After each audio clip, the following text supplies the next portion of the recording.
Hello student. आज हम कक्षा छठवीं का एक नया चैप्टर स्टार्ट करने जा रहे हैं। चैप्टर नंबर 14 समीकरण। मैं हूं परमानंद पटेल। स्वागत है आपका आपके अपने चैनल PN पटेल क्लासेस पर। यदि आप कक्षा छठवीं से 10वीं तक के स्टूडेंट हैं और गणित का एक क्रमबद्ध तरीके से अध्ययन करना चाहते हैं तो हमारे चैनल को सब्सक्राइब जरूर कीजिए, लाइक कीजिए, शेयर कीजिए, ताकि ज़्यादा से ज़्यादा लोगों तक हमारा वीडियो पहुंच सके और लोग जो है इसका लाभ ले सके। हर वीडियो के डिस्क्रिप्शन में जो है हमारा व्हाट्सएप ग्रुप का लिंक दिया हुआ है, जिसमें आप ज्वाइन होकर के अपने प्रॉब्लम का जो है समाधान पा सकते हैं। तो आइए देखते हैं समीकरण के बारे में। कक्षा छठवीं के लिए जो है समीकरण एक नया टॉपिक है। समीकरण इसके पहले जो है आप नहीं पढ़े हैं। इसके पहले कुछ चीज हम पढ़ चुके हैं, उसको हम देख लेते हैं। जैसे कि चर राशि या इसी को बोलते हैं चर संख्या, जिसको हम अंग्रेजी के स्मॉल लेटर ए से लेकर के जेड तक जो है हम दर्शाते हैं। ये कहलाता है आपका चर राशि। दूसरा इसमें हम पढ़ चुके हैं अचर राशि, यानी कि जितने भी संख्यात्मक मान हैं 2, 3, ऋण 4, ऋण 1/2, 0.5, ये सब जो है आपके अचर राशि कहलाते हैं। इसके बाद आता है गणितीय संक्रिया। ये गणितीय संक्रिया जो है गणित में 4 होते हैं: जोड़ना, घटाना, गुणा और भाग। यदि हम इन तीनों को एक साथ कंबाइन कर दें तब हमको प्राप्त होता है बीजीय व्यंजक। जैसे 3x धन 4। यहां पर आपका चर राशि, अचर राशि और गणितीय संक्रिया सब जो है एक साथ है, तो इसको हम लोग क्या बोल सकते हैं? ये बीजीय व्यंजक कहलाएगा। पिछले 2 चैप्टर चर संख्या और बीजीय व्यंजक, ये दोनों में इसके बारे में आप पढ़ चुके हैं, फिर भी मैं इसको एक बार रिवाइज कर देता हूं। और रही बात समीकरण की, तो इसमें जो है बेसिक मैथ्स के अंतर्गत 2-3 वीडियो बन चुके हैं समीकरण के बारे में, जिसको आप जा करके जो है बेसिक मैथ्स में देख सकते हैं, या फिर इसका लिंक जो है हम वीडियो के डिस्क्रिप्शन में भी दे देंगे, आप जा करके वहां भी देख सकते हैं। तो यहां पर बीजीय व्यंजक, जैसे यहां पर 3x धन 4 लिखा गया, मान लो लिख देते हैं यहाँ पे x धन 2 और लिख दिया जाए y ऋण 4, 3x धन 6। ये सब जो है आपके बीजीय व्यंजक कहलाते हैं। बीजीय व्यंजक के बाद आता है हमारा समीकरण। समीकरण होता क्या है? अगर आप 2 बीजीय व्यंजक को आपस में बराबर के रूप में लिख दें या किसी बीजीय व्यंजक को किसी संख्यात्मक मान के बराबर लिख दें, तो वो बन जाता है आपका समीकरण। जैसे यहां पर एक बीजीय व्यंजक है 3x धन 4, दूसरा बीजीय व्यंजक है x धन 2। यदि इन दोनों को आपस में बराबर करके लिख दिया जाए तो ये 3x धन 4 बराबर x धन 2, ये आपका क्या कहलाएगा? समीकरण कहलाता है। या फिर ये जो बीजीय व्यंजक लिखे हैं आप 3x धन 4, यदि इसको किसी संख्या के बराबर भी हम लिख दें, मान लो लिख देते हैं यहां पर 8, या फिर लिख देते हैं 3x धन 4 बराबर 0, तो ये भी आपका समीकरण कहलाएगा, ये भी समीकरण कहलाएगा और ये भी समीकरण कहलाता है। अब इस समीकरण का मतलब क्या है ये भी हमको समझना होगा।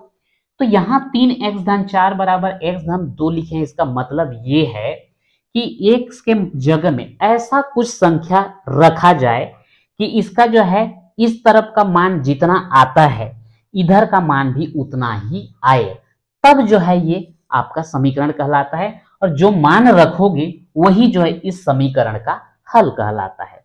जैसे यहां पर हम देखते हैं 3x धन 4 बराबर 8, मैं ऐसे ही इसको लिख दिया हूं। अब हल करने पर कितना आएगा नहीं पता, दशमलव में आ सकता है, बटे में आ सकता है, कुछ भी आ सकता है। तो यहां पर अगर x का ऐसा कुछ मान रखा जाए कि वो 8 के बराबर हो जाए, यानी कि बराबर के उस तरफ जितना है उतना ही मान इसका भी हो जाए, तब ये क्या कब कहलाएगा, समीकरण, और x का जो मान रखोगे वो समीकरण का हल कहलाएगा। अब यहां पर देखते हैं, इसमें बीच में लिखा गया है बराबर, तो ये बराबर के पहले तरफ जो है इसको हम बोलते हैं समीकरण का बायां पक्ष, या फिर बोला जाता है लेफ्ट हैंड साइड, तो उसको हम लिख देते हैं LHS, ये हो गया लेफ्ट हैंड साइड। बराबर के दूसरे तरफ जो होता है, जैसे कि यहाँ पर x-2 है, इसको हम बोलते हैं दायां पक्ष, या फिर बोला जाता है राइट हैंड साइड। तो इस प्रकार से अगर हम एक समीकरण लेते हैं तो समीकरण में दो पक्ष पाए जाते हैं, एक तरफ होता है लेफ्ट हैंड साइड और बराबर के दूसरे साइड को बोला जाता है राइट हैंड साइड। आइए इसके प्रश्नावली में चल के देखते हैं कुछ प्रश्न। प्रश्नावली 14.1, जैसे अभी बताया गया था कि समीकरण में जो है दो पक्ष होते हैं, चाहे उसमें कुछ भी लिखा हो, संख्यात्मक मान रहे या फिर वो बीजीय व्यंजक रहे।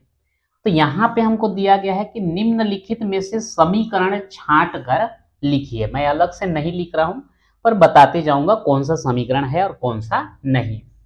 अगर हम पहला की बात करें, x ऋण 4 बराबर 10, तो यहां पर जो है बराबर का चिन्ह है, इधर बायां पक्ष और इस तरफ दायां पक्ष, यानी कि ये जो है आपका समीकरण है।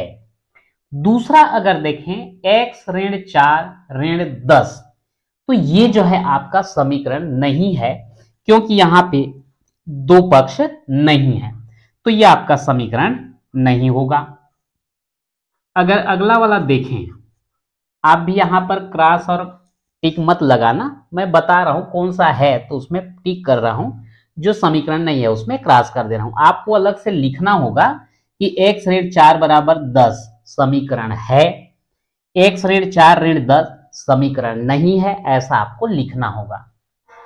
तीसरा अगर देखें, 2y ऋण 3 धन 9, ये भी आपका समीकरण नहीं है, क्योंकि इसमें भी दो पक्ष नहीं है। अगला देखते हैं, 5 गुणित 2y ऋण 3 बराबर 15, ये समीकरण है। बराबर के इस तरफ वाला बायां पक्ष, बराबर के दूसरे तरफ वाला दायां पक्ष, तो ये समीकरण है। 3x धन 4, ये फिर से समीकरण नहीं है। अगला हम देखें छठवां, 7 बराबर 2x ऋण 5, ये समीकरण है। समीकरण के दोनों पक्ष स्पष्ट हमको दिख रहे हैं। सातवां, ये भी समीकरण है, लेफ्ट हैंड साइड में 3x ऋण 2x, राइट हैंड साइड में 2x, यहां पर भी दोनों पक्ष हैं। आठवां, ये भी समीकरण है, 5/x बराबर 3, बायां पक्ष में 5/x, दाएं पक्ष में 3। नौवां है 4.5 धन 3.2x धन z, ये आपका समीकरण नहीं है, क्योंकि केवल इसमें एक पक्ष दिख रहा है, दूसरा पक्ष है ही नहीं। और लास्ट है ly धन lx बराबर px, ये भी समीकरण है। अब ये अलग बात है कि समीकरण के भी अलग अलग प्रकार होते हैं, तो ये किस टाइप के समीकरण है वो हमको अभी नहीं बताना, केवल देख करके ये करना था कि कौन सा समीकरण है और कौन सा नहीं। दूसरा प्रश्न है, निम्नलिखित समीकरणों का बायां एवं दायां पक्ष बताइए। तो स्पष्ट है, आपको पहले भी बताया जा चुका है। मान लो कहीं पर ऐसा लिखा है, तो ये जो बराबर का चिन्ह है, बराबर के चिन्ह के बाद वाले को हम बोलते हैं दायां पक्ष, और बराबर के पहले तरफ को हम बोलते हैं बायां पक्ष। अब यहां पर जो है इन समीकरणों को देख करके हमको बताना है कि दायां पक्ष कितना है, बायां पक्ष कितना है। तो आप इसका जब हल करोगे, उत्तर लिखोगे, तो x ऋण 5 बराबर 9 जो लिखा है तो यहां पर आप लिखेंगे बायां पक्ष x ऋण 5 और दायां पक्ष लिखेंगे 9। आपको ऐसा लिखना होगा, मैं यहीं पर बता दे रहा हूं। x ऋण 5 बायां पक्ष है, 9 दायां पक्ष है। दूसरे में देखेंगे तो 2x ऋण 3 बायां पक्ष और 7 है दायां पक्ष। इसमें अगर देखेंगे 2y बायां पक्ष है और 9 ऋण y दायां पक्ष है। इसमें 2y बायां पक्ष है और 6 जो है दायां पक्ष। और लास्ट इसमें हम देखते हैं 15 बायां पक्ष में है और 2a धन 5 ये जो है दायां पक्ष है।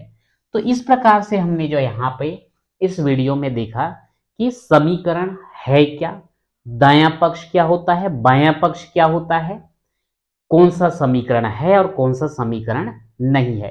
ये कुल मिलाकर के कंप्लीट एक इंट्रोडक्शन वीडियो था।